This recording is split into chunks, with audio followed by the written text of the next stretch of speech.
Hive ربا نہیں لگدا دل میرا سجنا بعد ہویا ہنیرا وے میں چوری چوری تیرے نال لا لئی آنکھاں وے۔ جی ہاں دوستو، آج ہم بات کریں گے ریڈیو، ٹی وی، سٹیج اور فلم کی لوک گلوکارہ دختر صحرا ریشما کی، جن کی آواز تپتے صحرا سے نکلی اور کندن بن گئی۔ ان کی آواز ایک یونیک آواز تھی جو دلوں کو سکون دیتی ہے، خاص کر ٹوٹے ہوئے دلوں کے لیے تو ایک مرہم کا کام کرتی ہے اور ان کی تنہائیوں کی ساتھی بنتی ہے۔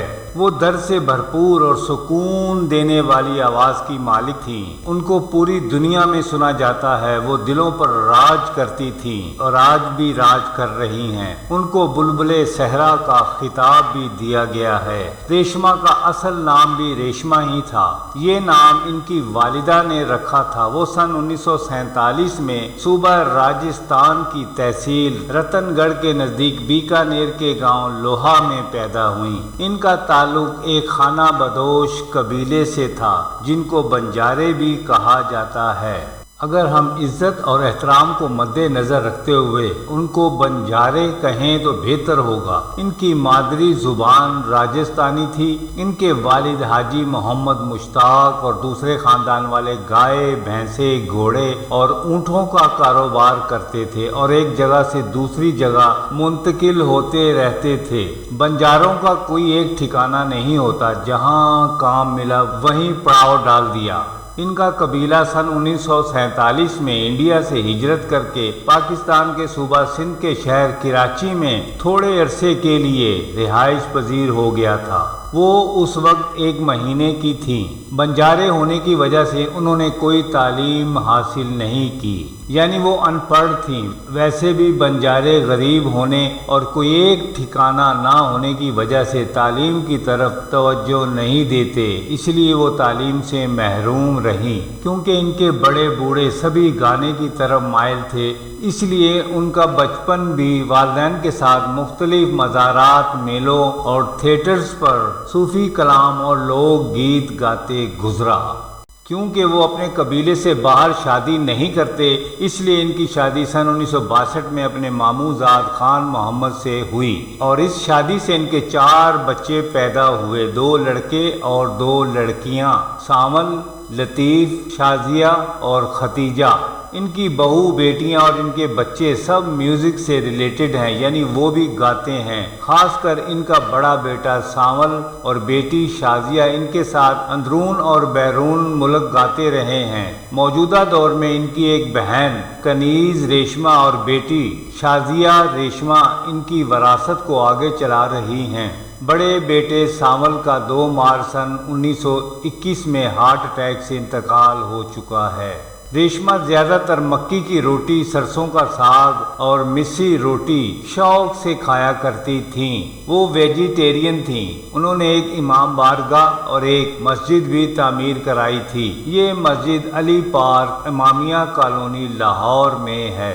انہیں گانے کا بے حد شوق تھا۔ انہوں نے تقریباً 12 سال کی عمر سے باقاعدہ گانا شروع کیا تھا۔ ان کی مادری زبان راجستھانی تھی، مگر جب ان کے خاندان والے پنجاب کی سرزمین پر آئے اس وقت وہ بہت چھوٹی تھیں، تو پھر وہ یہیں کے ہو کر رہ گئے اور یہیں پر انہوں نے پنجابی زبان بھی سیکھی اور یہیں پر جوانی کی بہاریں بھی دیکھی۔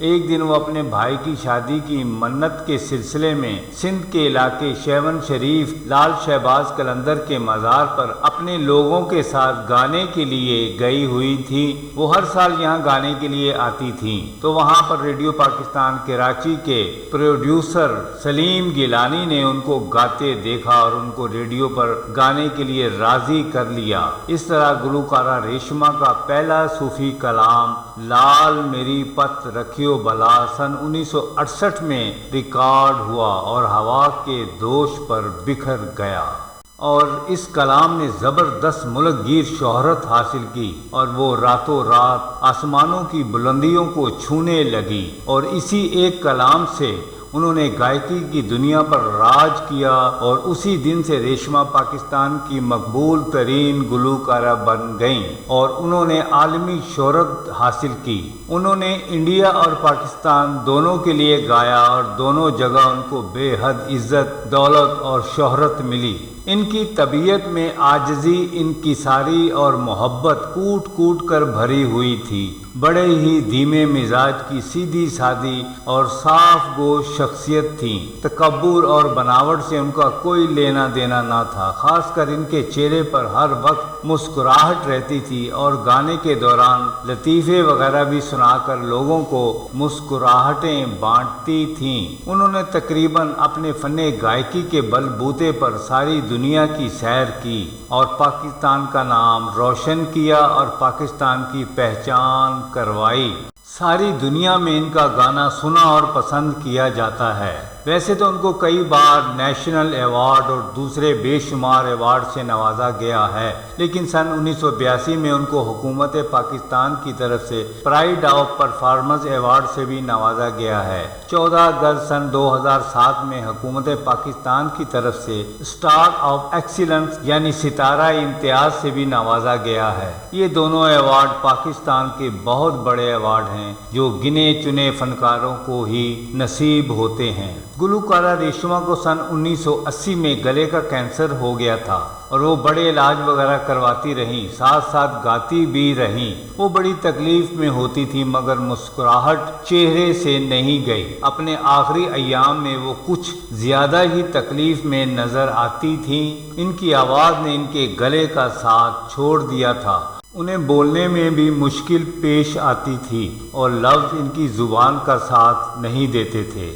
پھر ان کو 6 اپریل سن 2013 میں ڈاکٹر ہاسپٹل میں لاہور گلبرگ میں داخل کروا دیا گیا۔ علاج ہوتا رہا لیکن اکتوبر سن 2013 میں 1 مہینے کے لیے کومے میں چلی گئیں اور آخرکار 3 نومبر سن 2013 میں اس فانی دنیا سے کوچ کر گئیں۔ ان کو لاہور ہی میں شادرہ کے قریب امامیہ کالونی میں سپرد خاک کیا گیا ہے۔ اس وقت ان کی عمر 66 برس تھی۔ جب وہ بیمار تھیں تو اس وقت کے صدر جنرل پرویز مشرف نے ان کے علاج کا خرچہ اٹھایا تھا اور ان کی مدد بھی کی تھی۔ انہوں نے تقریباً حکومت وقت کے سبھی حکمرانوں سے ملاقاتیں کی ہیں، جن میں صدر ایوب، بے نظیر بھٹو، آصف زرداری۔ انڈیا سے انہوں نے فرمائش کر کے اندرا گاندھی سے ملاقات کی اور انڈیا کی فلم انڈسٹری تو ان کی دیوانی تھی۔ پاکستان اور انڈیا ہر جگہ ان کی پذیرائی ہوئی۔ انہوں نے سن 1968 سے سن 2005 تک یعنی 37 سال اپنا موسیقی کا سفر جاری رکھا۔ اس دوران انہوں نے ریڈیو، فلم اور ٹی وی پر اپنے بے شمار سپر ہٹ گانے ریکارڈ کروائے۔ ان تینوں پلیٹ فارم پر ان کا بہت اونچا اور اعلیٰ مقام تھا۔ ریشما نے موسیقی کی باقاعدہ کوئی تعلیم نہیں لی، نہ ہی ان کا کوئی استاد تھا، بلکہ اپنی محنت اور خاندان کی طرف سے جو موسیقی ورثے میں ملی اس کو لے کر آگے چلتی رہیں اور اپنی معصومیت، عاجزی، درویشی اور مشرقی پن کو قائم رکھا۔ ان جیسا فنکار صدیوں بعد پیدا ہوتا ہے۔ ان کو ساری دنیا نے پیار دیا اور سدا ان کا نام ایک اچھی فنکارہ کے طور پر لیا جائے گا۔ انہوں نے پاکستان کے علاوہ انڈیا کی فلم انڈسٹری میں بھی گایا اور بے شمار شہرت اور عزت حاصل کی۔ انہوں نے دنیا کی ہر زبان میں انہی کی بنائی ہوئی دھنوں پر گانا گایا ہے۔ انڈیا میں انہوں نے سن 1973 میں اداکار، پروڈیوسر، ڈائریکٹر راج کپور کی فلم بابی میں ان کے گائے ہوئے گانے اکھیاں نو رہن دے اکھیاں دے کول کول کو گلوکارہ لتا منگیشکر کی آواز میں ریکارڈ کروایا تھا، جو بہت مقبول ہوا تھا۔ سن 1983 میں فلم ہیرو میں ان کا گایا ہوا گانا لمبی جدائی نے سپر ہٹ مقبولیت حاصل کی تھی اور چاروں طرف آگ لگا دی تھی۔ سن 2004 میں انڈیا کی ایک اور فلم وہ تیرا نام تھا میں ان کا ایک گانا اشکاں دی گلی وچ مکان دے گیا بہت مقبول ہوا تھا۔ آئیے آخر میں ان کے چند مقبول گانوں کا ذکر کرتے ہیں۔ لال میری پت رکھیو بلا جھولے لالن، ربا ساڈا ماہی میل دے، وے میں چوری چوری تیرے نال لا لیاں اکھاں وے، ਹਾਇਓ ਰੱਬਾ ਨਹੀਂ ਲੱਗਦਾ ਦਿਲ ਮੇਰਾ, ਅੱਖੀਆਂ ਨੂੰ ਰਹਿਣ ਦੇ ਅੱਖੀਆਂ ਦੇ ਕੋਲ ਕੋਲ, ਕਿੱਥੇ ਨੈਣ ਨਾ ਜੋੜੀ ਤੈਨੂੰ ਵਾਸਤਾ ਖੁਦਾ ਦਾ। ਲੰਬੀ ਜੁਦਾਈ ਨਾ ਦਿਲ ਦੇਂਦੀ ਬੇਦਰਦੀ ਨੂੰ, ਮੇਰੀ ਹਮਜੋਲੀਆਂ ਅਕਸਰ ਸ਼ਬੇ ਤਨਹਾਈ ਮੇਂ, ਸੁਨ ਚਰਖੇ ਦੀ ਮਿੱਠੀ ਮਿੱਠੀ ਕੂਕ,